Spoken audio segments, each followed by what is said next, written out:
So here we go with Swanwatch Week 3, and it's been quite an interesting week. Lots of new stuff happening. So we start down the bottom here as we always do. I can't see because of the reflection of my phone. We start down the bottom here, there we go, with Arianwyn and Arwen. So you can see she's nicely covered in on her nest there, really comfortable. She's been through the rain and she's really happy. Right, now I think that must be Arwen there, but there's a really weird thing going on. You can see how he's cleared the area there. If we look up there somewhere, you can see a buzzard flying around above the pond. That's really cool. So there's Arwen, and he's cleared a nice area there, nice and safe for him and the wife. But then we've got this third swan that is allowed into his area, and I don't know why. So it's really weird. I haven't seen it before, but it does seem to be that there's always one swan around him. If we look, I'll try and zoom in on that bit there in the middle as well. Been a little bit of damage with all the water over the last couple of days, so I don't know how or what that is, but that definitely wasn't there last week. Let's move on. Okay, so we're a bit further up the pond. You can see the damaged bit there, look, and so we're a bit further up the pond.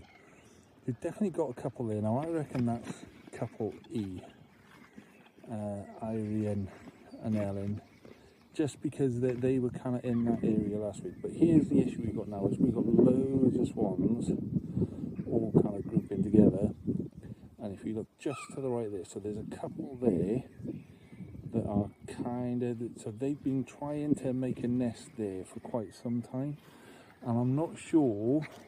I think that's probably couple F, and you've got Irene and Ellen there. In the middle of all of this, there are swans that are pairing off, but that couple there that are making, I think that's probably couple F, and then you've got another kind of groups, everyone's splitting off rather than sticking together. And we got one down the bottom here. Where's he down there? One down there, look, as well.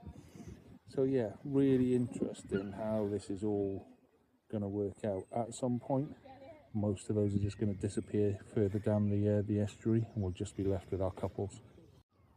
So from a bit further up, you can see it a bit better. There's definitely a pair there. There's definitely a pair there, and then yeah, also so they look like they've been trying to nest there for a while now and not having any joy because there just isn't the reeds to make it, which is a shame. But lots of swans pairing off. So this is it with couple B, about halfway up the pond, and every now and again you can just see the male popping his head up, but female on the nest. That's Betsy on her nest. The nest is nice and high. It's you know, the lake is quite full today, so she's nice and high, so she's dry, and that's good. She's very much snuggled down on top of her eggs in there, and you can see he's around there making sure she's all okay, which is good. Let's move on, have a look at couple C. So now we're up onto Castle Pond, and these guys are great.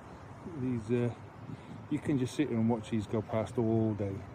It's one of the most relaxing. Imagine just bring yourself a bottle of wine, a nice bottle of rosé, sun setting, just watching all the mini boats. Looks great. Okay, so here we are with couple D. So let's just assume that's Gareth on the nest. Females do 90% of the incubation, and they will swap every now and again to go out and get some food. But there's Dylan. Now if you look at the nest, you see it's quite a bit higher than last week, and you'll see that there's a fair bit of the reeds around them has disappeared. So they've definitely, with all the rain and all the water, they've definitely kind of shored that up a bit. In fact, I saw him yesterday just plucking bits of reed from the side there and propping up the nest, which is good. It's encouraging to see. So the encouraging bit now, the interesting bit now, I should say, is so we've got 4 couples all with nests, and then a massive group that appear to be coupling up, but there's nowhere for them to nest. There's nowhere where they can go and make their nest, and there's nowhere where they can go and raise their babies. So it's whether or not they take a chance and go somewhere else, or what they do. So that's the next bit. The guys on the nest have got about another 2 weeks worth of incubation, and then we should see some cygnets.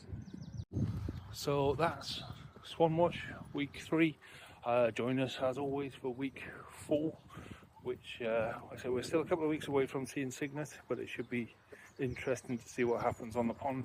The main podcast will be out usually on a Monday. Do my best to get it out on a Monday. If you want to come and join me, be a presenter, and by all do, I've had lots of encouraging messages over the last couple of weeks.